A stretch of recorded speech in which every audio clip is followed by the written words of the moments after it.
وہ جیسے ہی مال میں داخل ہونے لگی، ایک مضبوط وجود سے شدید تصادم نے اسے تارے دکھائے۔ اس سے قبل کہ وہ کچھ سمجھ پاتی، ٹکرانے والا فوراً اندر کی جانب جا چکا تھا۔ وہ جو کچھ کہنے کا ارادہ رکھتی تھی، بڑھی تو اس سیکیورٹی والوں نے چیکنگ کے لیے روک لیا، جو اس مال کا معمول تھا۔ اپنا بیگ چیک کرواتی وہ دور جاتے اس سیاہ پوش کو دیکھ کر دل ہی دل میں اسے کوسنے لگی، جس کا اس نے چہرہ تو نہیں دیکھا تھا، مگر وہ شخص اپنے قد و قامت اور لباس کی بنا پر دور سے ہی توجہ کھینچنے والا تھا۔ آج کا دن ہی خراب ہے، اور اس سے بھی زیادہ خراب ہے میری قسمت۔ اپنی قسمت کو کوستے خود سے محو کلام وہ مریم ایوب تھی، جو اپنے خاندان کی لاڈلی تھی۔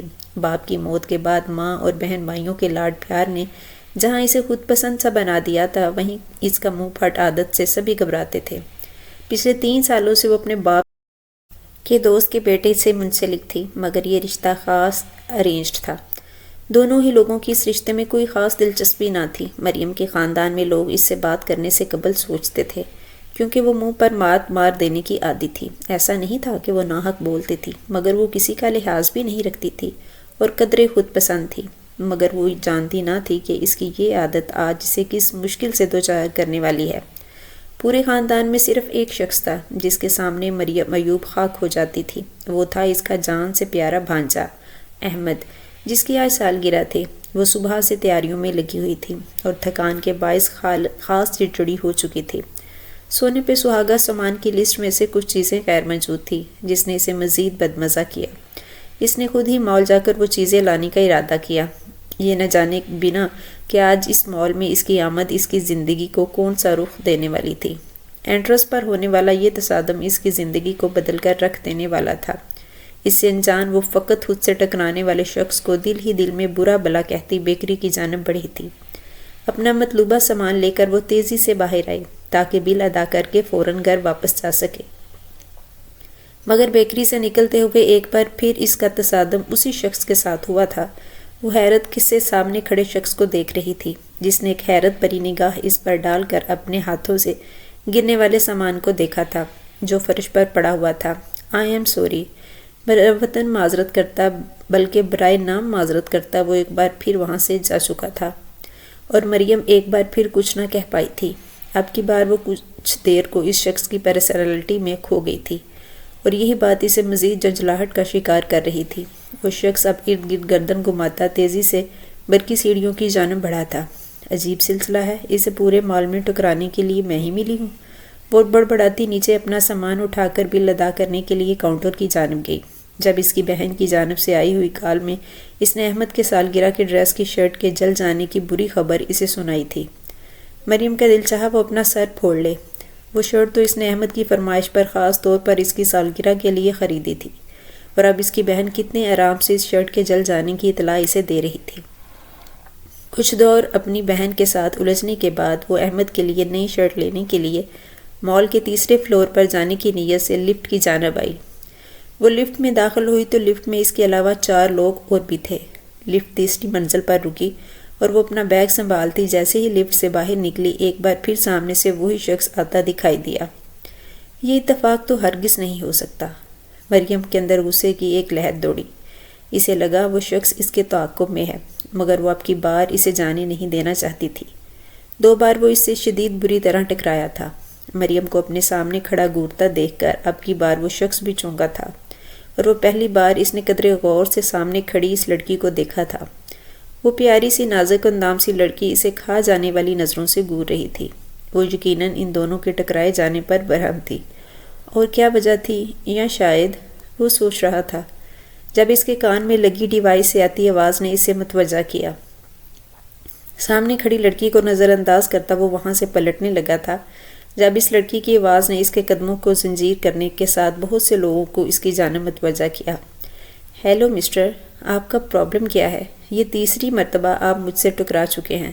اندھے ہیں یا آپ کو عادت ہے لڑکیوں سے ٹکرانے کی؟ مریم نے قدرے بلند آواز میں نہایت ہی برہمی اور بد لحاظی سے سوال پوچھا، جس پر وہ شخص پلٹا اور ایک گہری نگاہ مریم پر ڈالی۔ ارد گرد کے لوگ ان کی جانب متوجہ ہو چکے تھے۔ مریم نے اپنی ساری بھڑاس اس سامنے کھڑے شخص پر نکالی تھی، یہ جانے بغیر کہ وہ کون تھا۔ وہ کوئی اور نہیں بلکہ بدنام زمانہ گینگسٹر سکندر عالم تھا، جو اس شاپنگ مال میں کسی خاص کام سے آیا تھا اور اپنے شکار کی تلاش میں وہ بڑبڑاتی مریم سے ٹکرا گیا تھا۔ مریم اس کے اونچا بولنے پر سب لوگ اکٹھے ہو گئے اور ایک دوسرے کو دیکھا دیکھی اسکندر عالم کو برا بلا کہنے لگے۔ ایسا اس لیے تھا کہ اسکندر عالم کے نام سے تو بہت سے لوگ واقف تھے، مگر اس کی شناخت کم ہی لوگ کر سکتے تھے۔ اس لیے تو سچ جانے بنا سبز مانی نظروں اور فکروں سے نوازتے اسکندر عالم کو تیش دلا چکے تھے۔ مریم بھی ہنوز اپنے غصے کا اظہار کر رہی تھی اور اسکندر نے اسے کھا جانے والی نظروں سے دیکھا۔ ایسے گور گور کر کیا دیکھ رہے ہو؟ کبھی لڑکی نہیں دیکھی؟ مریم بڑی ہی بد لحاظی سے بولی تھی، تو وہ دانت پیستا ایک نگاہ ارد گرد دوڑانے لگا، جہاں کچھ فاصلے پر اس کا دشمن کھڑا بڑی دلچسپی سے اس منظر کو دیکھ رہا تھا۔ دور سے وہ ان دونوں کی گفتگو تو سن نہیں پایا تھا، مگر اسکندر عالم کے ہمراہ کھڑی لڑکی اس کی توجہ کھینچ چکی تھی اور یہ منظر اس نے اپنے فون میں قید کر لیا تھا۔ اتنی بے عزتی پر اسکندر عالم کا خون کھول اٹھا۔ وہ کچھ کہتا اس سے قبل اس کی نگاہ اپنے ٹارگٹ کی جانب گئی، جو اسے متوجہ دیکھ کر اب سیڑھیوں کی جانب بھاگا اور یقیناً یہاں ہوئی ساری کارروائی بھی دیکھ چکا تھا۔ اپنے شکار کے بھاگ جانے نے اسے مزید برہم کیا۔ اوپر سے سامنے کھڑی لڑکی کی بے لگام زبان، اس سے قبل کے قریب کھڑا شخص ان کی ویڈیو بناتا۔ اسکندر عالم نے مریم کو بازو سے پکڑ کر اپنے ساتھ گھسیٹتا پیچھے کھلی لفٹ میں داخل ہوا۔ دھاڑ کر لفٹ میں موجود 3 لڑکوں کو باہر جانے کر کہا، جو گھبرا کر فوراً باہر نکلے تھے۔ کیا کر رہے ہو پاگل انسان؟ دماغ خراب ہو گیا ہے کیا؟ چھوڑو مجھے۔ وہ اپنے بازو اس سے چھڑواتی چلائی تھی، جو اب لفٹ کا بٹن دبا کر اسے بند کر چکا تھا اور اسے بری طرح الجھتی خود کو اس کی سخت گرفت سے آزاد کروانے کی کوشش میں بن پانی کی مچھلی کی طرح مچل رہی تھی، جو خطرناک تیور لیے اسے گور رہا تھا۔ بنا کچھ بولے دانت پیستے ایک ہاتھ سے اسے بازو سے تھامے دوسرے ہاتھ سے کوئی نمبر ڈائل کرتا گویا ہوا ہوا، میرا ٹارگٹ مال سے فرار ہو چکا ہے، آج وہ بچ کر نہیں جانا چاہیے، مجھے وہ چاہیے، زندہ یا مردہ، اسے پتہ چلے گا کہ غداری کی کیا سزا ہوتی ہے۔ اس نے کھولتی ہوئی مریم پر ایک پل کو اپنی تمام تر مزاحمت ترک کرتے اسے چونک کر دیکھا۔ ایک بے وقوف لڑکی کی وجہ سے آج پہلی بار اسکندر عالم کا ٹارگٹ اس کی آنکھوں کے سامنے سے فرار ہو گیا ہے، اس کی سزا ان دونوں کو ملے گی۔ وہ غصے سے کہتا فون بند کر چکا تھا اور مریم آنکھیں کھولے اسے دیکھتی رہی، جس نے کچھ دیر قبل اپنا نام اسکندر عالم بتایا تھا۔ اس نام سے کون واقف نہیں تھا؟ کیا وہ ایک خطرناک ترین گینگسٹر اسکندر عالم سے الجھ بیٹھی ہے؟ جواب اسے سزا دینے کا ارادہ رکھتا تھا۔ مریم کو خود بخود کوئی مزاحمت کرتا نہ پا کر اب وہ فون جیب میں رکھتا اس کی جانب متوجہ ہوا۔ لفٹ اب بیسمنٹ میں بنی پارکنگ میں رکی تھی اور وہ بنا کچھ بولے اسے گہری نظروں سے دیکھتا اپنے ساتھ تقریباً گھسیٹ کر پارکنگ میں لایا۔ اپنے اطراف کو احساس ہوتے مریم نے خود کو جیسے شوق سے نکالا اور ایک بار پھر مزاحمت کی تھی۔ وہ اس خطرناک شخص کے ساتھ اس ویران پارکنگ میں تھی، جہاں اگر اسے مار کر پھینک بھی جاتا تو کسی کو پتہ تک نہ چلتا۔ چھوڑو مجھے، کیوں لائے ہو یہاں؟ اس نے پھر ایک بار خود کو چھڑوانے کی پوری کوشش کرتے ہوئے کہا۔ بیسمنٹ میں اس کی آوازیں دیواروں سے سر پٹکتی واپس آئیں۔ کیوں لایا ہوں اس کا اندازہ اب تک نہیں ہوا؟ صرف زبان چلتی ہے، دماغ کو تھوڑا چلاؤ اور سمجھو۔ وہ اس کو اپنی گرفت میں جکڑتا کچھ قریب کرتا اس کی سماعتوں میں جیسے لاوا انڈیل رہا تھا۔ آج تمہاری وجہ سے اسکندر عالم کا بہت بڑا نقصان ہوا ہے، یہ ناکامی نہ تو میں ہضم کروں گا اور نہ ہی تمہیں بھولنے دوں گا۔ وہ اس کے چہرے پر نظریں دوڑاتا برہمی سے بول رہا تھا، بلکہ مریم کو دھمکا رہا تھا۔ میں نہیں ڈرتی تم جیسے مجرموں سے، چھوڑو مجھے۔ اس کے ہاتھوں پر ناخن کاٹتے وہ پھر سے چلائی تو پارکنگ میں کسی کے قدموں کی چاپ سن کر اس نے گردن گھما کر اس جانب دیکھا، شاید کوئی اس کی مدد کر دے۔ وہ چلاتی سے قبل ہی مقابل نے سمجھتے اس کو گھما کر اس کی پشت کو اپنے سینے سے لگاتے اپنے ایک ہاتھ سے اس کا منہ بند کیا تھا تو دوسرے ہاتھ سے اس کے دونوں بازوؤں کو اپنے قابو میں کیا تھا۔ اسکندر کی قربت میں وہ عجیب خوف کا شکار ہوئی تھی۔ خود کو آزاد کروانے کی کوشش میں مریم مسلسل جٹپٹائی قریب کھڑی گاڑی کو کک مار کر کسی کراس کی جانب متوجہ کر چکی تھی۔ تم ایسے باز نہیں آؤ گے، اسکندر نے اس کے کانوں میں غراتے ہوئے کہا۔ چوکیدار اب اس جانب آ چکا تھا۔ اچانک مریم کے بیگ میں پڑا اس کا فون بھی چنگاڑتا صورتحال کو مزید الجھا گیا۔ اسی وقت اس کے کان میں لگی ڈیوائس میں کوئی پیغام موصول ہوا تھا اور پھر اس نے مریم کے تمام تر احتجاج کے باوجود جیب سے رومال نکال کر اسے بے ہوش کر کے اپنی باہوں میں اٹھایا تھا اور پھر اسے اپنی گاڑی میں ڈالتا وہاں سے نکلتا چلا گیا، جبکہ چوکیدار کول جانے کا کام اس کے ساتھی نے کر دیا تھا۔ مریم نے آنکھیں کھولی تو روشنی کی چبھن نے اسے آنکھیں میچنے پر مجبور کر دیا۔ وہ چند لمحے کچھ سمجھ نہیں پائی، پھر جیسے ہی ارد گرد پر نظر پڑی اس کا دل دھڑکنے لگا۔ وہ کسی اجنبی جگہ پر تھی۔ کمرہ سادہ مگر قیمتی فرنیچر سے آراستہ تھا۔ آج کا پورا دن اور ہونے والے تصادم پوری جزیات کے ساتھ اس کے ذہن پر تازہ ہوا۔ اس نے گھبرا کر ارد گرد کا دیکھا۔ دیوار پر لگی گھڑی بتا رہی تھی کہ کافی وقت گزر چکا تھا۔ اس کے گھر والے یقیناً اس کے منتظر ہوں گے۔ وہ گھبرا کر اٹھنے لگی تو چکرا کر واپس بیٹھ گئی۔ ہمت کر کے اٹھی اور دروازے تک آئی ہی تھی جب دروازہ کھلا اور سکندر عالم اندر داخل ہوا، اور اب بھی وہی سیاہ لباس پہنے ہوئے تھا، مگر آج اس کا انداز پرسکون تھا۔ مریم اسے دیکھ کر ایک دم پیچھے ہو گئی۔ بھاگ نہیں پاؤ گی، اس لیے کوشش کر کے خود کو ہلکان مت کرو۔ تم 5ویں منزل پر ہو اور فرار کا کوئی راستہ نہیں، اس نے مریم کو گہری نظروں سے دیکھتے ہوئے کہا۔ تو سکندر کی باتوں نے اس کے دل کی رفتار کو بڑھایا اور اس کے خوف کو مزید گہرا کیا۔ آخر تم چاہتے کیا ہو؟ مجھے یہاں کیوں لائے ہو؟ مریم نے اسے دیکھتے ہی غصے سے کہا۔ اس کے اس انداز پر سکندر نے اس کی طرف دیکھا اور ہلکی سی مسکراہٹ اس کے چہرے پر ابھری، جسے وہ فوراً چھپا گیا۔ تمہاری زبان کی تیزی کی وجہ سے۔ وہ اسے بازو سے تھام کر بیڈ پر بٹھا کر کرسی اس کے قریب کرتا اس پر بیٹھا۔ وہ جانتا تھا کہ مریم پر ابھی تک دوا کا اثر ہے، تبھی تو وہ ٹھیک سے احتجاج بھی نہیں کر پا رہی۔ مال میں جو تماشا لگایا تھا اس کا خمیازہ تو بھگتنا پڑے گا نا۔ اور اب کی بار سخت انداز میں بولا تھا، کیونکہ وہ اپنی آج کی ہار کا غصہ اب تک تھا جو اس لڑکی کی بدولت اسے ملی تھی۔ جانے دو مجھے، مریم بھڑک کر بولی۔ اتنی سی بات پر تم نے مجھے اغوا کر لیا؟ پولیس میں شکایت کروں گی، اغوا کا کیس بنے گا تم پر۔ میں ڈرتی نہیں ہوں تم سے، سنا تم نے؟ مریم نے جیسے اسے زیادہ خود کو باور کروایا، ورنہ اس کا دل اس وقت شدید بے چین ہو رہا تھا۔ نہ جانے اس کے گھر والوں پر کیا بیت رہی ہوگی۔ کیا انہیں اندازہ ہو گیا ہوگا کہ مریم اغوا ہو چکی ہے؟ سکندر نے ذرا سا جھک کر اس کی آنکھوں میں دیکھا، جنہیں تیزی سے چپکتے وہ اپنے آنسو چھپانے کی بھرپور کوشش کر رہی تھی۔ کر چکی ہو یا صرف دھمکی دے رہی ہو؟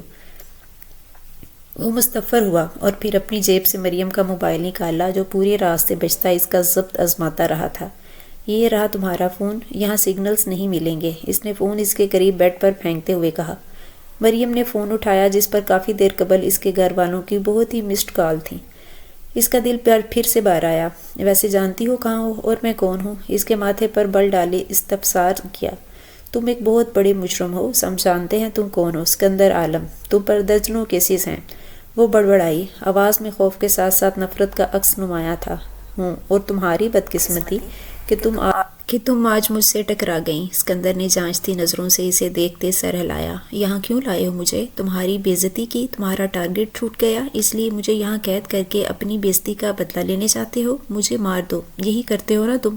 وہ اچانک غصے سے چیخی، کیونکہ اس کی نگاہ اپنے فون میں احمد کے میسج پر پڑی جس میں وہ اس کو جلد سے جلد گھر آنے کا کہہ رہا تھا۔ تم جیسی چیخنے والی لڑکیوں کو مارنا بہت شور شرابہ پیدا کرتا ہے، مجھے شور شرابہ پسند نہیں۔ انگلی کان میں ڈالتا وہ کمال کی اداکاری کرتا ایک پل کو مریم کو خاموش کروا گیا۔ عجیب شخص تھا، مجھے جانے دو، میرے گھر والے پریشان ہو رہے ہوں گے۔ مریم کچھ لمحوں کی خاموشی کے بعد بولی تو سکندر نے سنجیدہ نگاہوں سے اسے دیکھا۔ یہ خیال اپنے ذہن سے نکال دو، کیونکہ تم نے مال میں جو کیا ہے اس نے مجھے بہت نقصان پہنچایا ہے۔ اس کا انداز نرم تھا، جو غصہ جو گراہٹ مال میں تھی وہاں اب ویسا کچھ بھی نہیں تھا۔ میری نیت نہیں تھی، مجھے کیا معلوم تم کسی کی تلاش میں ہو، مریم نے پہلی بار نرم لہجے میں کہا۔ اسے لگا شاید وہ رحم کھا لے۔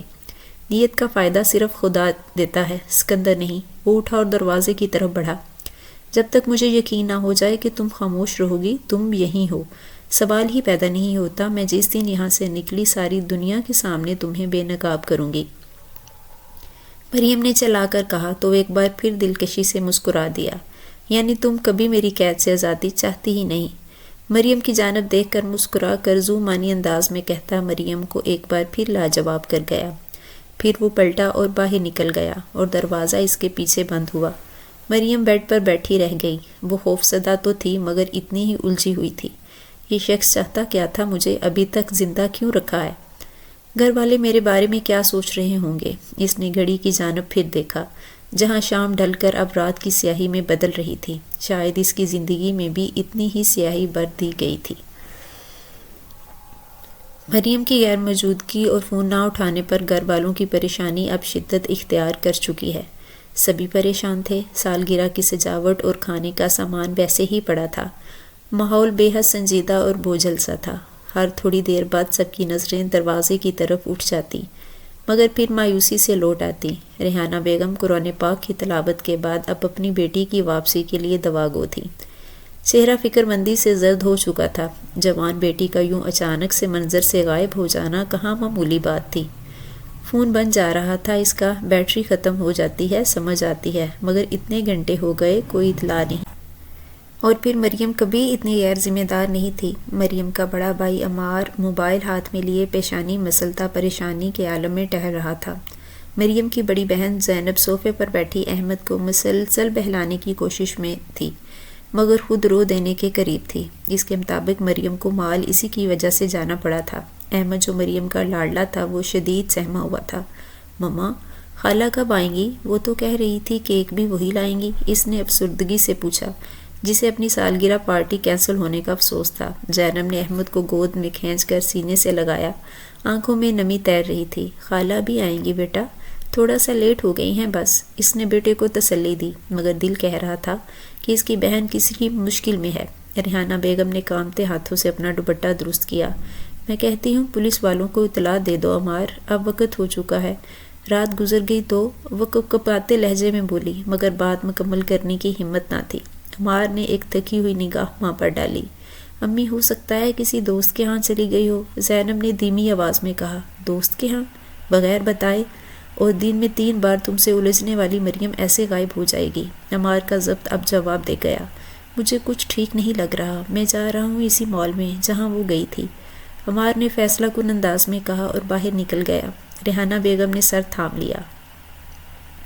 یا اللہ میری بچی کو خیر سے لوٹا دے۔ مریم تو ہر چھوٹے بڑے کام کی اطلاع دیتی تھی، پھر آج؟ وہ پھوٹ پھوٹ کر رونے لگی تو زینب بیٹے کو چھوڑتی ماں کی جانب آئی۔ امی، اگر کچھ ہو گیا؟ اس نے بات ادھوری چھوڑ دی۔ اللہ نہ کرے زینب، ماں ایک دم بولی۔ خالہ نہیں آئیں گی کیا؟ احمد نے آنکھوں میں آنسو لیے ایک بار پھر معصومیت سے پوچھا۔ ریحانہ بیگم کو اپنی گود میں کھینچتی ہوئی جسے ٹوٹ سی گئی۔ آئیں گی بیٹا، خالہ ضرور آئیں گی۔ کمرے میں چند لمحوں کے لیے خاموشی چھا گئی۔ پچھلے آدھے گھنٹے میں اس نے یہاں سے نکلنے کی ہر طرح سے کوشش کی تھی۔ اسکندر فلیٹ میں نہیں تھا اور اس موقع کا فائدہ اٹھانا چاہتی تھی۔ اس نے دروازہ کھولنے کی کوشش کی، کھڑکی سے جانا تو ممکن نہیں تھا، پورا فلیٹ سامان سے بھرا ہوا تھا، مگر کچن میں یا گھر میں ایسا نہ تھا جس سے وہ دشمن پر حملہ کر کے فرار ہو سکے۔ ناکام ہو کر پھر سے اس کمرے میں چلی آئی تھی جہاں اسکندر نے اسے چھوڑا تھا۔ کیا تماشا ہے یہ؟ تم کیا سمجھتے ہو تمہارے قبضے میں آ گئی تو چپ چاپ بیٹھی رہوں گی؟ کچھ گھنٹوں بعد وہ واپس مریم کے کمرے میں آیا تو مریم نے سلگتی نگاہوں سے اسے دیکھا، جس کے ہاتھ میں کھانے کی ٹرے تھی۔ اس نے ایک بھرپور نگاہ مریم پر ڈالی جس کی آنکھیں رونے کے باعث سوج چکی تھیں۔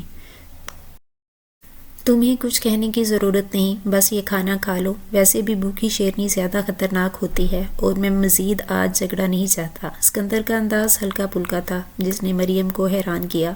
وہ شخص ذرا سی تکرار پر اسے غور کر کے یہاں لے آیا تھا اور اب ایسے پرسکون تھا جیسے کچھ ہوا ہی نہیں۔ اسکندر ٹرے میز پر رکھ کر پلٹا۔ تو ڈرو اس شیرنی سے، کیونکہ اب مریم ایوب تم جیسوں سے نہیں ڈرتی، تمہیں تمہارے انجام تک میں پہنچاؤں گی۔ تمہاری وجہ سے میری فیملی کتنی اذیت میں ہوگی اس کا اندازہ ہے تمہیں؟ خیر تمہیں کیا فرق پڑتا ہے، تم جیسے لوگ تو عزتوں سے کھیلتے ہو۔ وہ طلق ہوئی تو اسکندر نے پلٹ کر اسے دیکھا اور لب بیچ کر کچھ بھی کہنے سے اجتناب برتا۔ وہ جو کہہ رہی تھی ٹھیک تھا، اس کے کپ کپاتے لب اور بیکی آنکھیں اسکندر عالم کو کمزور کر رہی تھیں۔ شاید وہ پہلی بار، مگر وہ کمزور نہیں پڑ سکتا تھا۔ تمہیں لگتا ہے تم مجھے قید کر کے اپنا کھیل رہو گے اور میں چپ چاپ رہوں گی؟ اسکندر نے نظریں اس کے چہرے پر گاڑ دیں۔ جانتا ہوں، اس لیے یہاں لایا ہوں تمہیں۔ تمہاری آزادی میری بربادی سے مشروط تھی اور میں نے کوئی کھیل نہیں کھیلا تمہارے ساتھ، کھیل تو تم نے شروع کیا تھا۔ مال میں 2 بار ٹکراؤ اور پھر سب کے سامنے شور۔ میری زندگی میں اتنا ڈرامہ آج تک کسی نے نہیں ڈالا جتنا تم نے ایک دن میں ڈال دیا۔ وہ آخر میں طنزیہ انداز میں بولا۔ مریم نے جواب دینے کے لیے لب کھولے مگر پھر چپ ہو گئی۔ وہ جانتی تھی اس وقت بحث بیکار ہے، مگر خاموشی اس کی فطرت نہ تھی۔ اسکندر کے لیے بھی مریم کا رویہ عجیب تھا۔ مال سے وہ جس مریم کو لایا تھا وہ تو کچھ اور ہی تھی، مگر وہ سمجھ رہا تھا کہ اسکندر عالم جیسے شخص کی قید میں رہ کر اپنے اعصاب کو سنبھالنا اتنا آسان بھی نہیں تھا۔ اور یہ سب کب تک چلے گا؟ کب تک مجھے یوں قید رکھو گے؟ مریم نے ہمت کر کے سوال کیا۔ جب مجھے لگا کہ تم خاموش رہو گی اور مجھے تم سے کوئی خطرہ نہیں تو تم آزاد ہو جاؤ گی۔ اس نے اپنا ارادہ بتایا تو مریم ایک پل میں بھڑک اٹھی اور سامنے میز پر پڑی ٹرے کو زمین کی نظر کیا۔ اسکندر نے ایک نظر فرش پر بکھرے کھانے کو دیکھا اور پھر مریم کو۔ اب کی بار اس کے چہرے کے تاثرات بھی سخت ہوئے۔ تمہیں یہ سب مذاق لگ رہا ہے؟ دیکھو مجھے جانے دو، رات بیت رہی ہے، میری زندگی مشکل ہو جائے گی، میں کس کس کو صفائیاں دوں گی؟ اس نے نم آنکھوں سے اسکندر کو دیکھتے سوال کیا تو وہ خاموش ہو گیا۔ آنکھوں میں نرمی تو آئی مگر اسے پیچھے دھکیل گیا۔ وہ نرم نہیں پڑ سکتا تھا، اگر وہ نرم پڑ جاتا تو اس کا بنا بنایا کھیل، اس کا کام سب بکھر جاتا۔ اسکندر کا خاموشی سے اسے دیکھتے رہنا مریم کو زہر لگا تھا۔ اسے لگا وہ اس کی حالت کا مذاق بنا رہا تھا۔ وہ بنا سوچے سمجھے اس کی جانب بڑھی اور اسے گریبان سے تھام کر چلائی۔ جواب کیوں نہیں دیتے؟ کیوں رکھا ہے مجھے یہاں؟ تمہارا کیا مقصد ہے؟ میری زندگی کا کیا کرو گے؟ اگر اپنا بدلہ لینا ہو تو مار دو مجھے، مگر یوں یہاں قید رکھ کر نہیں۔ پلیز مجھے جانے دو۔ وہ کبھی دھمکاتی تو کبھی رو دیتی۔ بولتے کیوں نہیں؟ کیا زبان صرف دھمکیوں کے وقت کھلتی ہے تمہاری؟ مریم کا جواب دے چکا تھا۔ اسکندر نے اب بھی کوئی مزاحمت نہیں کی، وہ بس اس کی طرف دیکھتا رہا خاموشی سے۔ اس کے ذہن میں بہت کچھ چل رہا تھا جس پر بریک مریم کی اگلی حرکت نے لگی۔ مریم کا تھپڑ اس کے گال کو چھو گیا۔ اسکندر کی گردن ذرا سی ایک طرف ہوئی مگر وہ اب بھی چپ تھا۔ دانت پیستے وہ بالکل خاموش تھا۔ اسے مریم سے اس حرکت کی امید نہ تھی۔ مریم کی آنکھیں نم تھی اور آواز لرز رہی تھی۔ اسکندر کی جانب سے کوئی رد عمل نہ آنے پر مریم نے ایک بار پھر اس کے سینے پر زور سے مکہ مارا تھا تو اچانک اسکندر نے ایک جھٹکے سے اس کے دونوں بازو تھام لیے تھے۔ بس آواز دھیمی تھی مگر ایسی کہ مریم کی چیخ اندر ہی کہیں دب گئی۔ اس کی آنکھوں کی سرخی مریم کو اندر تک لرزا گئی۔ اگلے لمحے وہ مریم کو ایک جھٹکے سے اپنی گرفت میں لے چکا تھا۔ اس کی باہوں سے جکڑ کر وہ اتنا قریب کر لیا کہ مریم کی سانسیں اٹک گئیں۔ وہ کچھ دیر خاموشی سے اس کے چہرے پر پھیلتی حیرت و خوف کو دیکھتا رہا۔ اس کی بے رحم گرفت میں مریم کی ہمت جواب دے رہی تھی۔ جاننا چاہتی ہو میں کون ہوں؟ کیا ہوں؟ اسکندر نے اس کے قریب منہ لے جاتے آہستہ آواز میں غرایا۔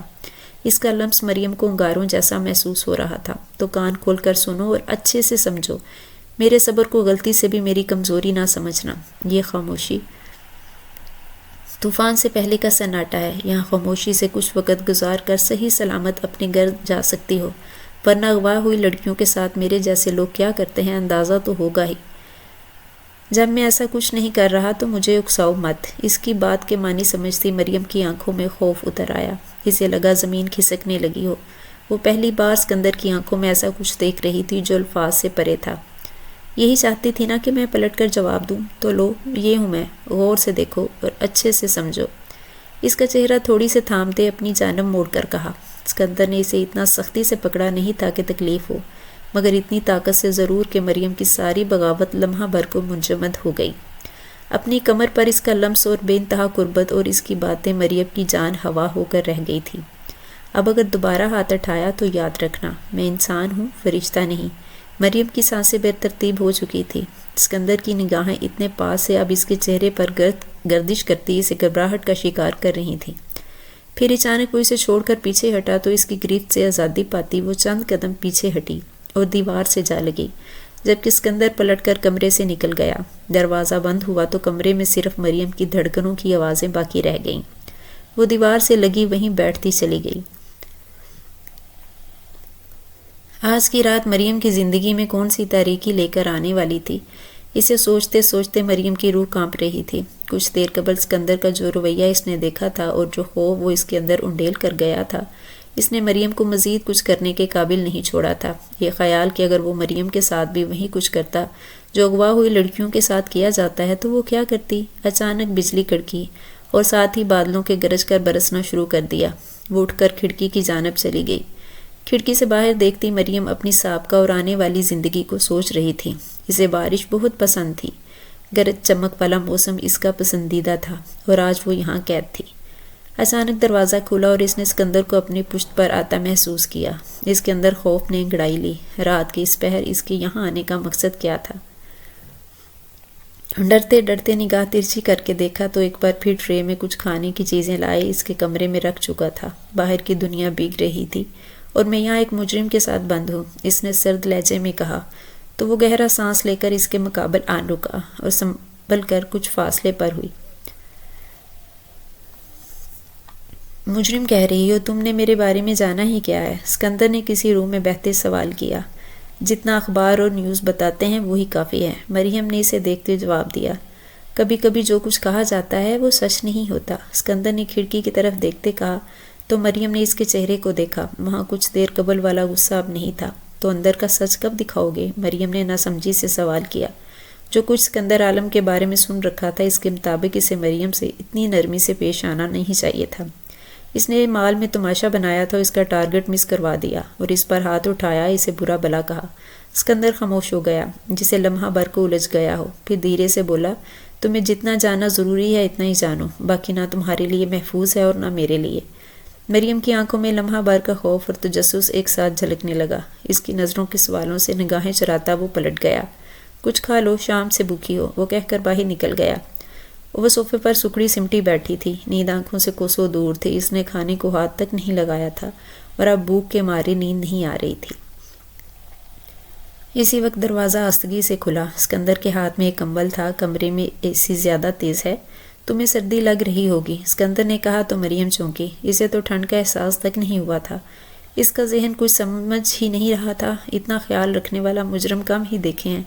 وہ خود سے گویا ہوئی۔ اسکندر نے کمبل بیڈ پر رکھا اور بنا کچھ بولے پلٹنے لگا۔ رکو، مریم کی آواز بھیگی ہوئی سی تھی۔ وہ رکا مگر پیچھے نہیں مڑا۔ اگر میں واقعی خاموش رہوں، تم سے معافی مانگ لوں تو کیا تم مجھے جانے دو گے؟ مریم نے پر امید انداز میں استفسار کیا۔ اس کی نرمی نے ہی مریم کو یہ ہمت دی تھی، ورنہ مزاحمت بھی وہ کر کے دیکھ چکی تھی۔ پتہ نہیں کیوں لگتا ہے کہ اب تم چلی بھی گئی تو کچھ ادھورا رہ جائے گا، اور میں چیزوں کو ادھورا رہنے نہیں دیتا، اسکندر نے کچھ لمحے کی خاموشی کے بعد دھیرے سے کہا۔ مریم خاموشی سے اسے جاتا دیکھتی رہی۔ اس کی بات کو وہ ٹھیک سے سمجھ نہیں پائی تھی۔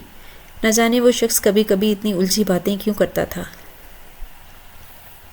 رات کے جانے کس پہر نیند نے اسے اپنی ہوش میں لیا تھا۔ مریم کی آنکھ کھلی تو کچھ لمحے وہ اپنی جگہ گمسم سی بیٹھی رہی۔ کل کی تمام تر وحشت اسے یکایک یاد آ گئی، پھر کمرے سے ملحقہ باتھ روم کی جانب چلی گئی۔ منہ ہاتھ دھو کر وہ واپس آئی تو اسی وقت دروازہ دھیرے سے کھلا اور اسکندر اندر داخل ہوا۔ سیاہ رنگ کا لباس، چہرے پر سرد سنجیدگی اور ہاتھ میں پھر ایک ٹرے۔ آپ تو کچھ کھا لو، اس نے نرمی سے کہا۔ رات کی ٹرے وہ کب لے کر گیا تھا مریم کو اندازہ نہیں ہو سکا۔ شاید وہ اس کے سو جانے کے بعد کمرے میں آیا ہوگا۔ تمہاری اس نرمی کا جواز کیا ہے کہ یہ دکھاوا کر رہے ہو؟ اگر اتنے ہی اچھے تھے، ایک لڑکی کو اغوا کر کے اسے سب کی نظروں میں گرانے کی کیا ضرورت تھی؟ مریم نے رندلے ہوئے لہجے میں پوچھا۔ اسکندر نے گہری سانس لی، کچھ لمحوں تک خاموشی رہی، پھر وہ دھیرے سے پلٹ کر اس کے سامنے آ کے کھڑا ہوا۔ مجھے سختی کرنے پر بھی اعتراض نہیں ہے، تم بتاؤ تم کیا چاہتی ہو؟ لوگ تو اب جو سوچیں گے وہ سوچیں گے۔ کیا تم چاہتی ہو کہ میں یہ نرمی چھوڑ کر ویسے پیش آؤں جیسا میں لوگوں کے ساتھ پیش آتا ہوں؟ اس کی آواز میں اب ایک دم سرد ٹھہراؤ تھا۔ مریم نے چہرہ موڑ لیا، مگر اسکندر کی گہری نظریں اس پر جمی تھی۔ ان نظروں میں کچھ تو ایسا تاثر تھا جو نظریں ملنے پر وہ چھپا لیا کرتا تھا۔ تم وہ واحد انسان ہو جسے دیکھ کر میرے ہاتھ خود بخود جھک جاتے ہیں۔ باقی دنیا کے لیے بھی میں ہوں، تمہارے سامنے کچھ اور بن جاتا ہوں۔ شاید کچھ ایسا ہو صرف کسی خاص کے سامنے ہو سکتا ہے۔ یہ تبدیلی فوری اور یہ غیر یقینی ہے۔ وہ تھوڑا اس کی جانب جھک کر دھیمی آواز میں بولا۔ مریم نے حیرت سے اسے دیکھا، جیسے سنے گئے لفظوں کو سمجھنے میں وقت لگ رہا ہو۔ مقابل کے تاثرات اس کے الفاظ کا ساتھ نہ دیتے تھے، چہرے پر نرمی کا شائبہ بھی نہیں تھا۔ مریم کو لگا اس نے کچھ غلط سنا ہے۔ تم کہنا کیا چاہتے ہو؟ مریم نے اس کی جانب دیکھا، جو اب بھی اس وقت اس پر جھکا کھڑا تھا۔ اسکندر نے تلخ ہنسی ہنسا۔ کچھ نہیں، تمہاری سمجھ میں تو کچھ آتا نہیں۔ جن کی تیز زبان ہو ان کا ذہن اکثر منجمد ہوتا ہے۔ مریم کو لگا وہ اس پر طنز کر رہا ہے، اور وہ جو کچھ پل کو اپنے ہول سے نکل آئی تھی وہاں واپس مڑ کر سرد مہر ہو گیا۔ بس اتنا سمجھ لو تمہیں بھوکی پیاسی رکھنے کا میرا کوئی شوق نہیں، ورنہ میں وہ شخص ہوں جو لوگوں کا بھوکا مارنے میں دیر نہیں کرتا۔ وہ پلٹ کر دروازے کی طرف بڑھا تھا جب مریم کی آواز پیچھے سے آئی۔ تم جو بھی ہو، تمہارا کوئی بھی تاثر مجھ پر نہیں پڑتا، نہ ہی ڈر لگتا ہے، مریم نے اعلانیہ انداز میں کہا۔ اسکندر نے رک کر سر ہلایا۔ ڈر نہ صحیح، لیکن اگر دل میں کچھ ہلکی سی گنجائش پیدا ہو تو صرف اتنا سوچنا کہ تمہاری وجہ سے ایک شخص پہلی بار اپنے آپ سے جھوٹ نہیں بول سکا۔ اپنی بات کہتا مریم کو الجھا کر وہ باہر چلا گیا۔ وہ جا چکا تھا اور مریم عجیب کشمکش کا شکار ہو گئی۔ دل میں ایک بے نام سی ہلچل تھی۔ باقی کا پورا دن اس نے باہر گزارا تھا۔ مریم جانتی تھی کہ یہ اس کی رہائش نہیں ہے، کیونکہ اس کی غیر موجودگی میں وہ اس فلیٹ کی پوری تلاشی لے چکی تھی اور اسے یہاں کچھ نہ ملا تھا، جس سے صاف ظاہر ہوتا کہ اسکندر عالم یہاں بس مریم کو قید رکھے ہوئے ہے اور اسی وجہ سے آتا جاتا ہے۔ پورے فلیٹ میں باہر کی دنیا سے رابطے کا کوئی ذریعہ نہ تھا۔ وہ قید تھی، بے بس بھی تھی۔ شام میں وہ لوٹا تو اس کے ہاتھ میں کھانے کے ڈبوں کے ساتھ کچھ شاپنگ بیگز بھی تھے، جو اس نے آتے ہی مریم کے سامنے رکھ دیے۔ تمہارے لیے کچھ سامان ہے، جب تک یہاں ہو میرے ساتھ تعاون کرو، جلد تم یہاں سے آزاد ہو جاؤ گی۔ وہ بیگز رکھ کر بنا کچھ کہے ایک نظر اس پر ڈال کر پلٹ گیا۔ اس کے جانے کے بعد مریم نے اس بیگ کو چیک کیا۔ اس میں کچھ ملبوسات تھے۔ پچھلے 2 دن سے وہ ایک ہی لباس میں تھی اور اب اسے اپنے لباس سے الجھن ہونے لگی تھی۔ وہ تو روز لباس تبدیل کرنے کی عادی تھی، اس لیے تمام ناراضگی اور غصے کو پیچھے چھوڑتے اس نے بیگ میں سے ایک مناسب سا جوڑا چنا اور فریش ہو کر لباس تبدیل کرنے کے لیے باتھ روم میں چلی گئی۔ وہ فریش ہو کر باہر نکلی تو پہلی بار اس گھر میں اسے اسکندر عالم کے علاوہ کوئی اور آواز سنائی دی تھی۔ کوئی دروازے سے اندر آیا اور اسکندر کو سلام کر رہا تھا۔ مریم نے آہستہ سے دروازے کی جانب جا کر جھانکا تو اسے اسکندر عالم کچھ سامان اٹھائے ایک کمرے میں جاتا دکھائی دیا۔ مریم سوچ میں پڑ گئی، کیا وہ جا کر دیکھے اس کمرے میں کیا ہو رہا ہے؟ کمرے میں ہلکی سی نیلی روشنی پھیلی ہوئی تھی۔ دیوار پر لگی گھڑی کی ٹک ٹک اور ٹیبل پر رکھے ہتھیاروں کی صفائی کی آواز، بس یہی 2 آوازیں تھیں جو خاموشی کو چیر رہی تھیں۔ اسکندر عالم پوری محویت سے اپنے کام میں مگن تھا۔ وہ میز پر جھکا اپنی گن کو صاف کر رہا تھا۔ اس کے ہاتھوں کی حرکات میں ایک خاص ٹھہراؤ تھا، نہ جلدی نہ گھبراہٹ، جیسے وہ یہ کام روز کرتا ہو یا شاید برسوں سے کرتا آیا ہو۔ پیچھے الماری کھلی تھی جس میں بہت ساری ڈیوائسز تھیں، 2 عدد فون اور کچھ مزید سامان تھا۔ اسی لمحے دروازہ دھیرے سے کھلا اور ایک دبلا پتلا نوجوان اندر داخل ہوا، جس کے چہرے پر سنجیدگی اور آنکھوں میں تھکن تھی۔ وہ کافی کے 2 مگ لیے اندر آیا اور اب اسکندر کے سامنے رکھتا اس کے سامنے رکھی کرسی پر بیٹھ گیا۔ اسکندر نے اسے بات شروع کرنے کا حکم دیا۔ مریم اب خاموشی سے دروازے کے باہر آن رکی۔ کام خراب ہو گیا سر، حکم ملتے ہی وہ آہستہ سے بولو، پتہ ہے مجھے، جو بچ نکلا ہے وہ اب ہمیں نہیں چھوڑے گا۔ اس بار وہ وار کرے گا، وہ جلدی کرے گا، اسکندر نے نظریں اٹھائے بغیر کہا۔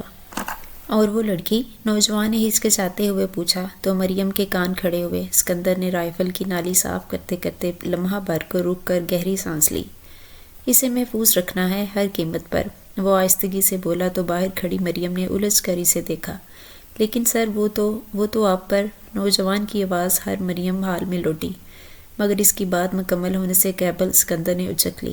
اسے جو سمجھنا ہے سمجھنے دو، مجھے اس کی رائے سے زیادہ اس کی جان کی پرواہ ہے۔ مریم کے ماتھے پر بل گہرے ہوئے۔ وہ کیا کہہ رہا ہے اور وہ کیا کرنا چاہتا ہے، اور سب سے بڑھ کر وہ خود کیا ہے؟ مریم ہر لمحے کے ساتھ مزید الجھتی جا رہی تھی۔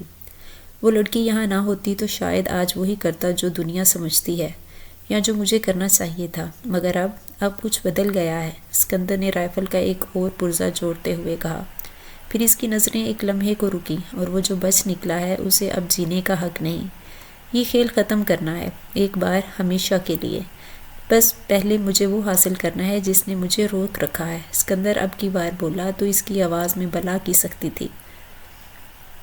نوجوان نے اس بات میں سر ہلایا۔ آپ کے اشارے کا انتظار رہے گا سر، وہ بولا تو اسکندر اٹھ کھڑا ہوا، اسلحہ سمیٹا اور ایک نیا میگزین گن میں ڈالتے ہوئے کھڑکی کے پاس جا کر پردہ ہلکا سا سرکایا۔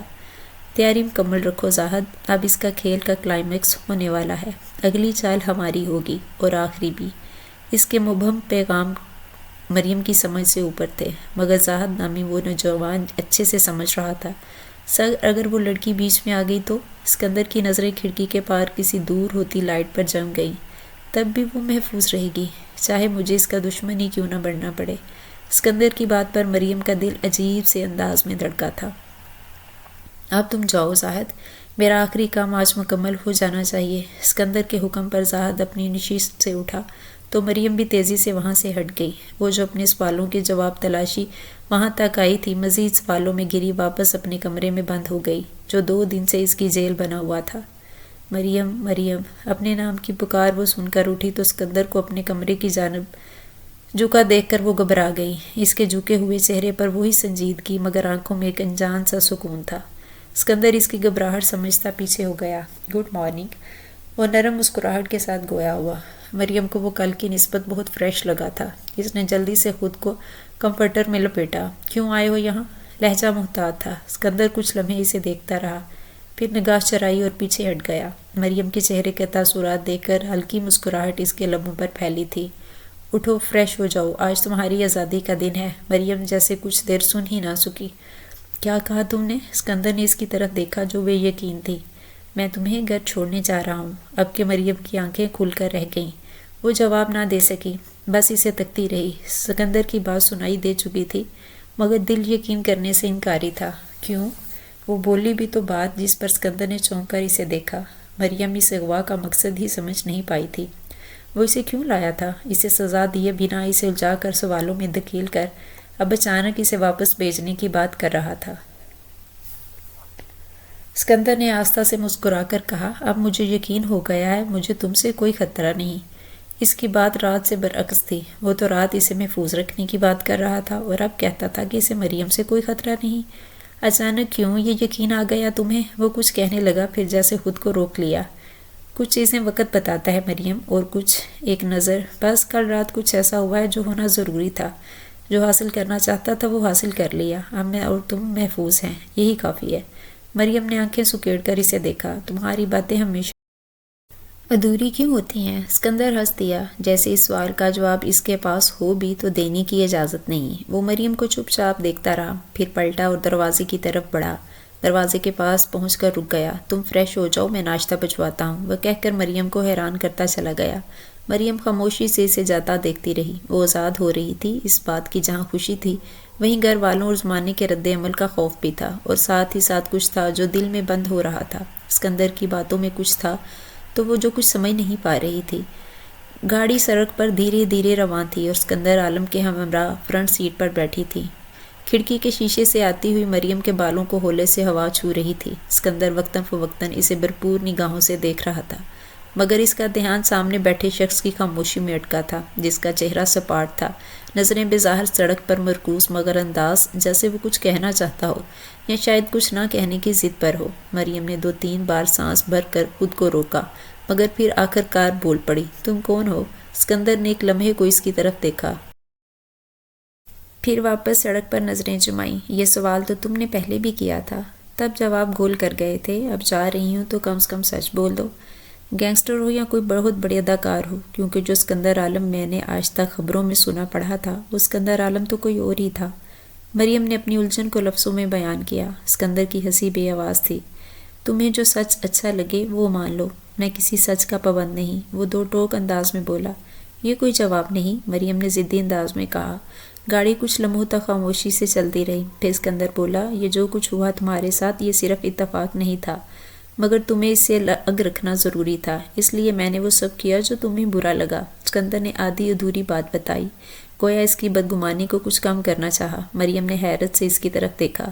تو یہ سب کسی منصوبے کا حصہ تھا؟ تم نے مجھے جان بوجھ کر روکا، اغوا کیا؟ مریم حیران تھی۔ تمہیں بچانے کے لیے کچھ اور راستہ نہیں تھا۔ اسکندر نے گردن جھکائی۔ کس سے؟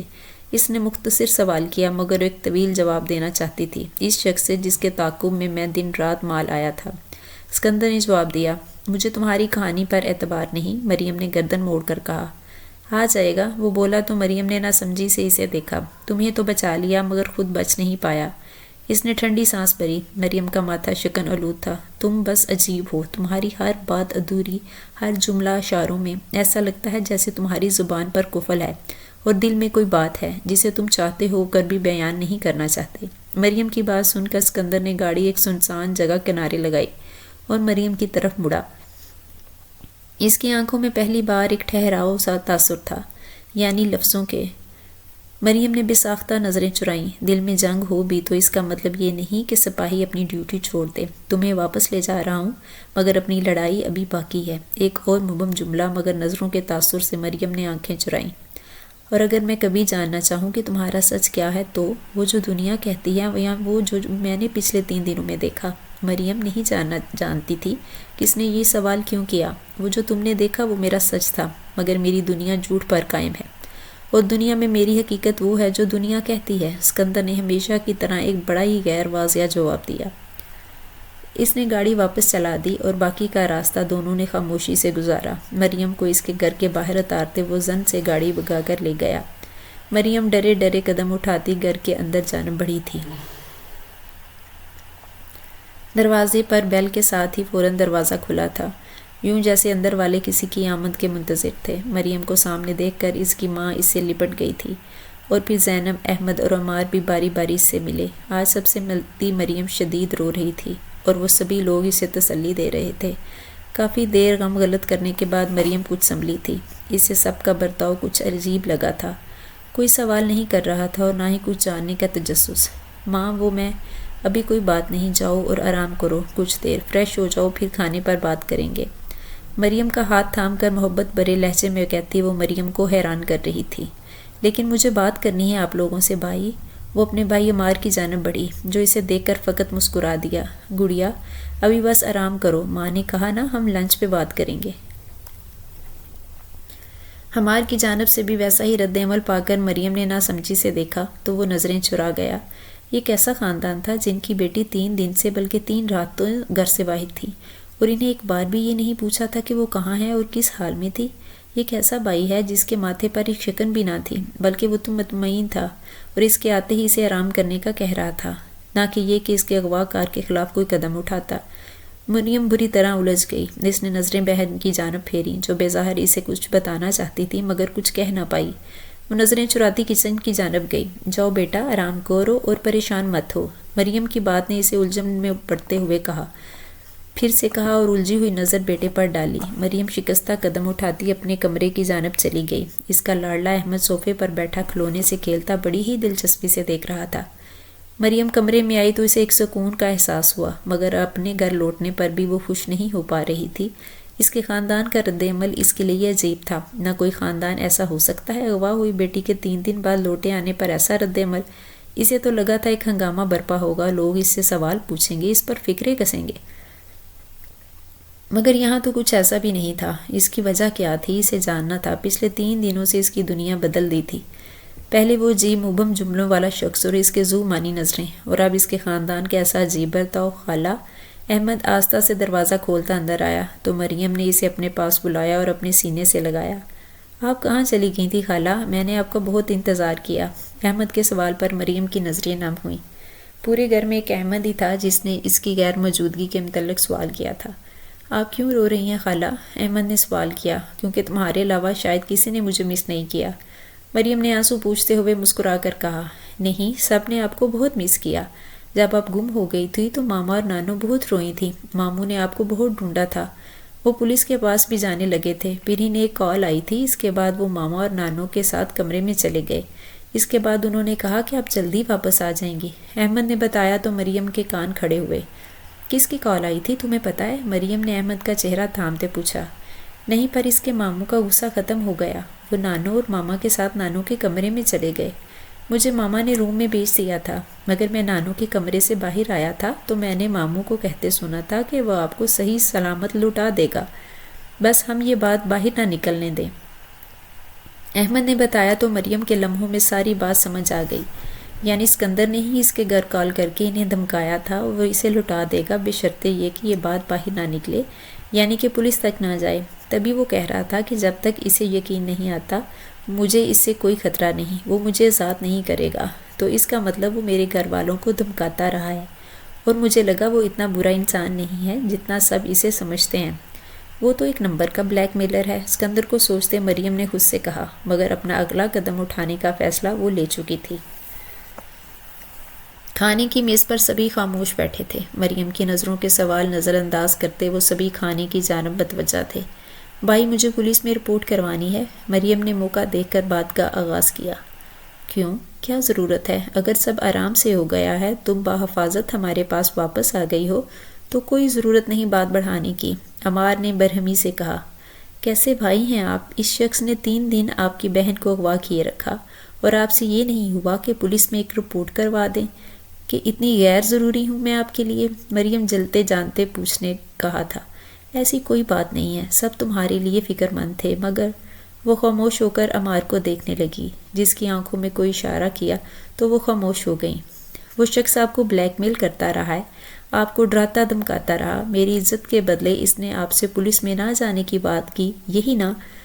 بہت اچھے سے جانتی ہوں اس شخص کو، میں ویسے بھی وہ اسکندر عالم ہے، بہت بڑا مجرم ہے، جسے مجھے بنا کسی غلطی کے اغوا کیا تھا، اور میں اسے ایسے نہیں جانے دے سکتی۔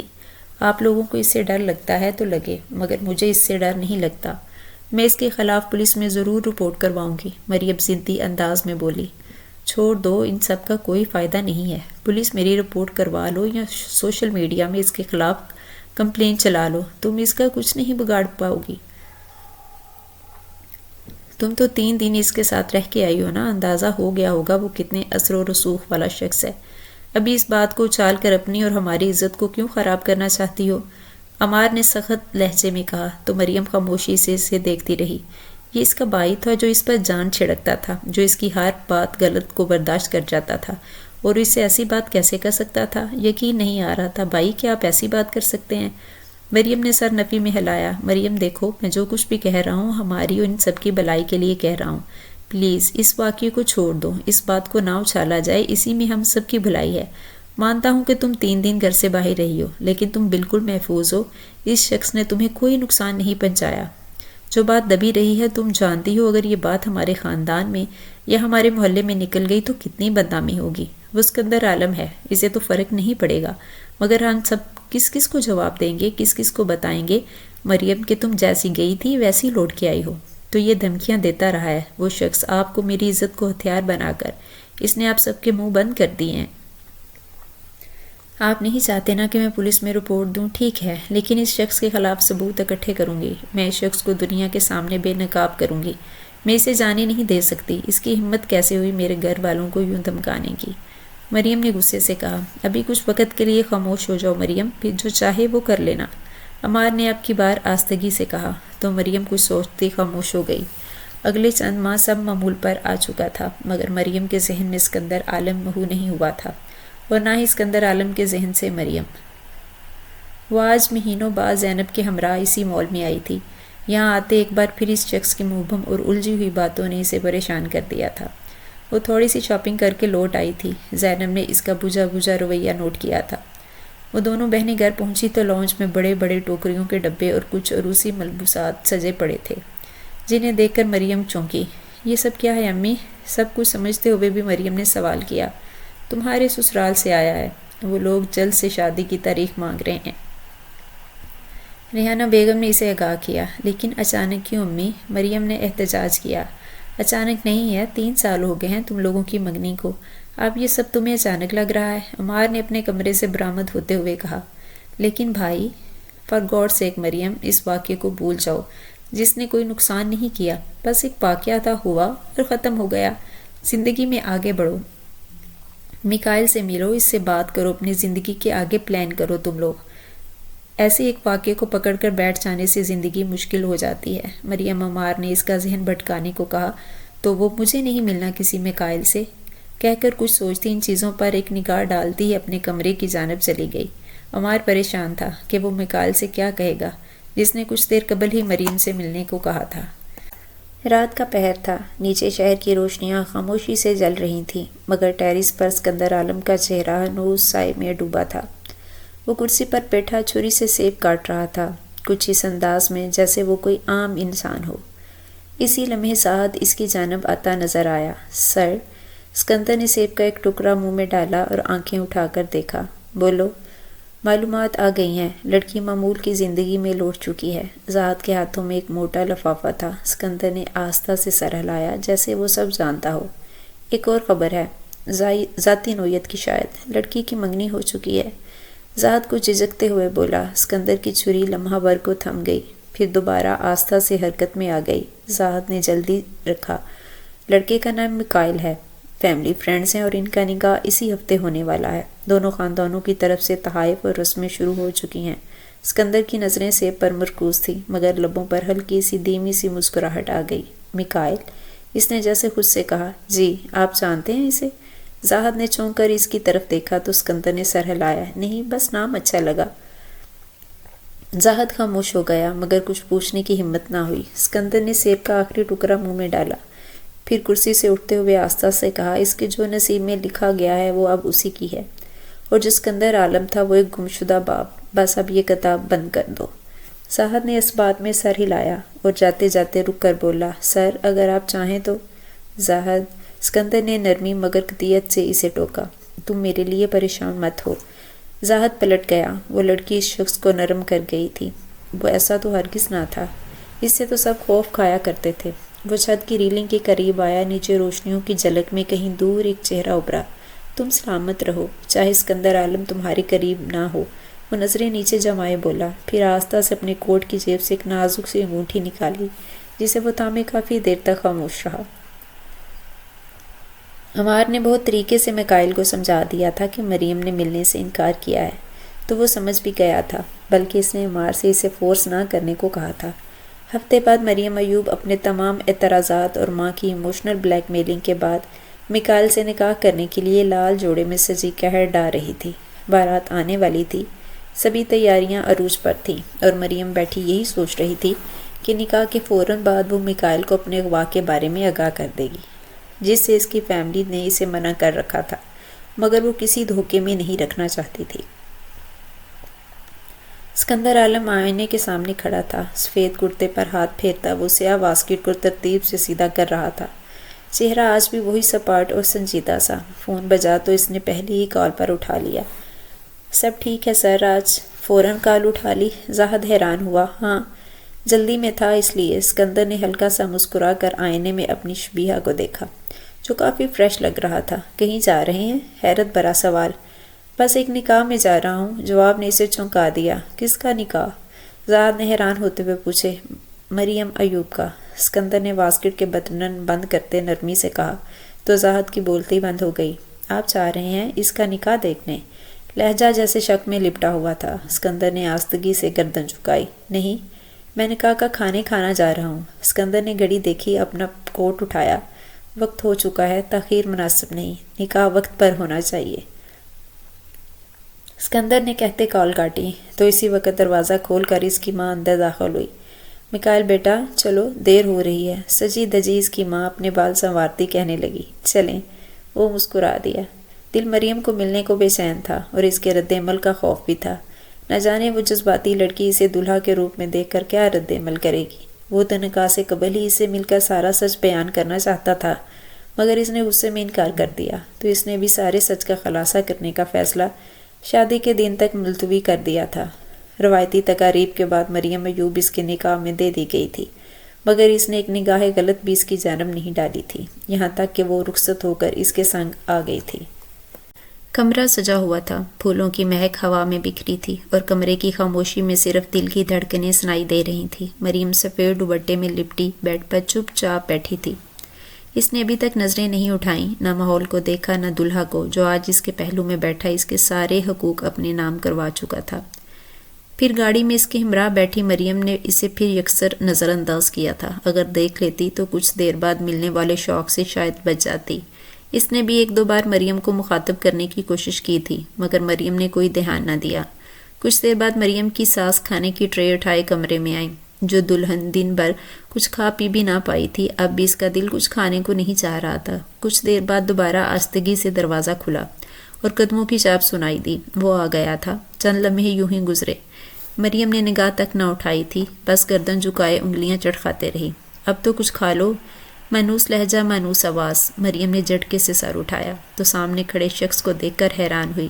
اسکندر عالم۔ وہ اسے یکٹک دیکھتی بڑبڑائی۔ مریم کا دل جیسے رک سا گیا۔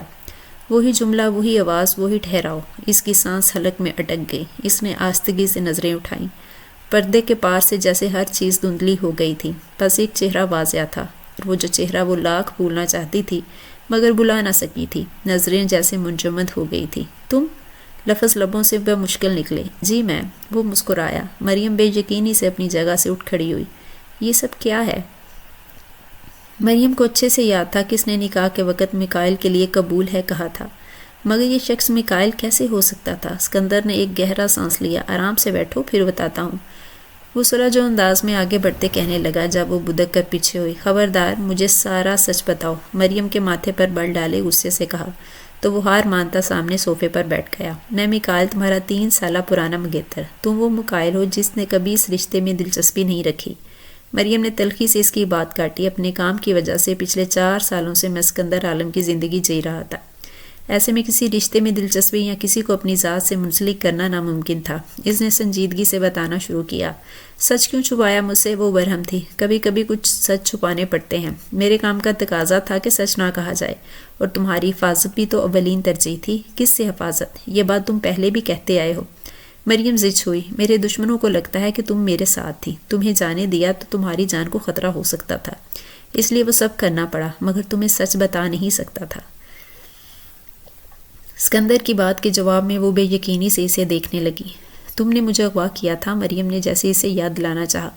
میں مجبور تھا، مگر میں نے تمہیں نقصان نہیں پہنچایا، اور آج تم میری بیوی ہو، بغیر کسی داغ کے، بغیر کسی الزام کے۔ اسکندر نے گمگیر لہجے میں کہا تو مریم کی آنکھوں میں آنسو بھر آئے۔ دل تیزی سے دھڑک رہا تھا۔ تم نے سب کچھ پلان کیا تھا؟ اسکندر کی نظریں جھکا لیں۔ نہیں، بس جو لکھا گیا تھا وہ ہو گیا۔ وہ خاصا مطمئن تھا، اور مریم جس کے دل میں الجھن، غصہ، حیرت تھی، مگر کہیں نہ کہیں ایک عجیب سا سکون بھی تھا۔ کمرے میں پھر خاموشی چھا گئی، جسے میکائل کی آواز نے چیرا۔ جسے اس 3 سالہ منگنی میں تم میری ذات سے یکسر انجان تھے، ویسے ہی میں بھی تھی۔ البتہ تمہاری تصویر بہت بار دیکھی تھی، ماں ہر وقت تمہارا ذکر کرتی تھی، مگر میری آرمی جانب کی بدولت کبھی ملاقات ہی نہیں ہوا۔ اور سچ کہوں تو شاید کبھی مجھے اس رشتے میں دلچسپی بھی نہ ہوتی اگر اس دن مال میں تم مجھ سے نہ ٹکراتی۔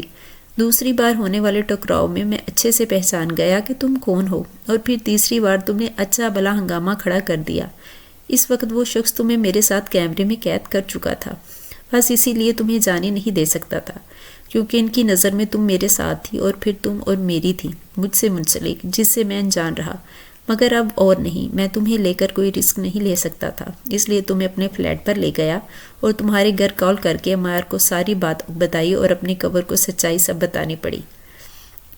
وہ سبھی لوگ اس بات سے واقف تھے، تبھی تو کسی کو میرے اغوا ہونے سے فرق نہیں پڑا، اور نہ ہی کسی نے اغوا کار کے خلاف کارروائی کی تھی۔ مریم کو اب سمجھ آئی۔ ہاں، میں نے انہیں منع کیا تھا، اور نکاح سے پہلے تم سے ملنے کی فرمائش بھی کی تھی۔ چاہتا تھا کہ سارا سچ واضح کر دوں، مگر تم سنتی کہاں ہو کسی کی۔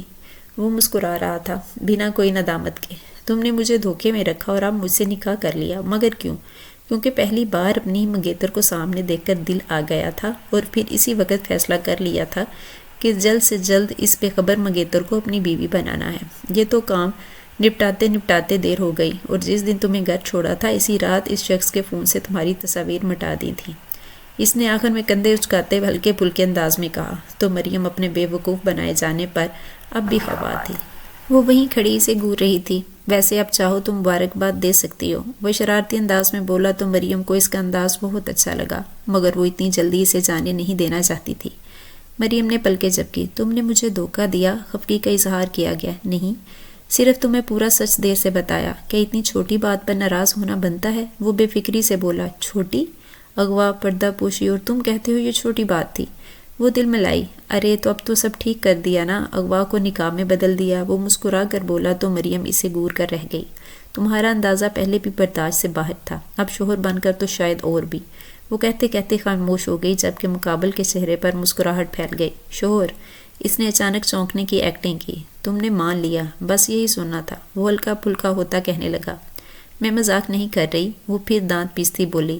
اور جو اس کے ساتھ اپنی نئی زندگی کی خوبصورت شروعات کرنا چاہتا تھا، اس کی ناراضگی ہی ختم نہیں ہو رہی تھی، نہ میں اور اس کی جانب بڑھا۔ دیکھو، میں جانتا ہوں تم مجھ سے ناراض ہو، اور حق بھی ہے تمہارا، پر شروعات تو ہو گئی ہے نا۔ اب دیکھنا یہ ہے کہ تم مجھے کب معاف کرتی ہو، کیونکہ اب تو تم میری بیوی ہو، اور میں، کیا تم پھر سے کوئی فیملی جملہ مارنے والے ہو؟ مریم نے گور کر پوچھا، اور اب اس کے سامنے آ چکا تھا۔ نہیں، وعدہ کرتا ہوں آج صرف عام سا شوہر بن کر دکھاؤں گا، خاص بننے کا وقت تو بہت آگے ہے۔ وہ بھی اختیار ہنس دی، اور پہلا کہکا جسے دونوں کے بیچ تمام رسمی دیواریں گرا گیا۔ الحمدللہ۔ مریم کی گہری نظروں سے دیکھتا وہ اسے کندھوں سے تھام کر اپنے قریب کیا تو مریم جھجکی۔ وہ تو پہلی شخص کی پرسنالٹی میں کھو جاتی تھی، اب تو اس کے یہ انداز مریم کی جان ہوا کرنے کو کافی تھے۔ اس نے آستہ سے جیب سے ایک انگوٹھی نکالی، جسے دیکھ کر مریم چونکی۔ سوچا تھا جب نکاح سے پہلے ملو گی تو اپنے ہاتھوں سے یہ انگوٹھی پہناؤں گا جو پہلے برائے نام کی منگنی پر نہیں پہنا سکا تھا۔ میکائل نے کہتے انگوٹھی اس کے خوبصورتی سے سجے ہاتھوں میں پہنائی اور ہاتھ کی پشت پر لب رکھتے اسے مزید نروس کیا۔ مجھے بھوک لگی ہے۔ مریم نے اپنی جان چھڑانے کی کوشش کی تھی اور کہانی کی جانب جانے لگی جب اس نے بے ساختہ اسے کھینچ کر خود میں بھیجا اور اسے اپنے ساتھ بیڈ پر گرایا۔ اس کے سینے سے لگی مریم کی سانس پھولی اور دل بے ترتیب ہوا تھا۔ جب کہا تب نہیں کھایا۔ آج جب میں تم سے اپنے دل کی حالت بیان کرنے کی کوشش کر رہا ہوں تو تمہیں بھوک لگ رہی ہے۔ وہ اس پر اپنی گرفت مضبوط کرتا اسے بے بس کرنے لگا۔ اسکندر میرا مطلب ہے میکائل، مجھے اس کے لبوں پر انگلی رکھتے اسکندر نے اس کی بات کو لبوں سے نکلنے سے روکا تو مریم لال گلابی ہوئی اور اس کے سینے میں سر چھپا گئی۔ مریم کی حالت پر ترس کھاتے اس نے نرمی سے اس کے لبوں کو چھو کر اسے اپنی گرفت سے آزادی بخشی۔ کچھ کھا لو بھوکی شیرنی، واقعی خطرناک ہوتی ہے، اس نے مسکرا کر زومانی انداز میں کہا تو مریم اس کے سینے پر ہلکا سا مکہ مارتی اپنے آپ کو سنبھالتی اٹھ کھڑی ہوئی۔ ایک خوبصورت زندگی کا آغاز ہو چکا تھا۔ میکائل کی محبت نے مریم کی سبھی ناراضگیوں کو جلد ہی دور کر دیا تھا۔ مریم بھی اس کا ہاتھ اور ساتھ پا کر بہت خوش اور مطمئن تھی۔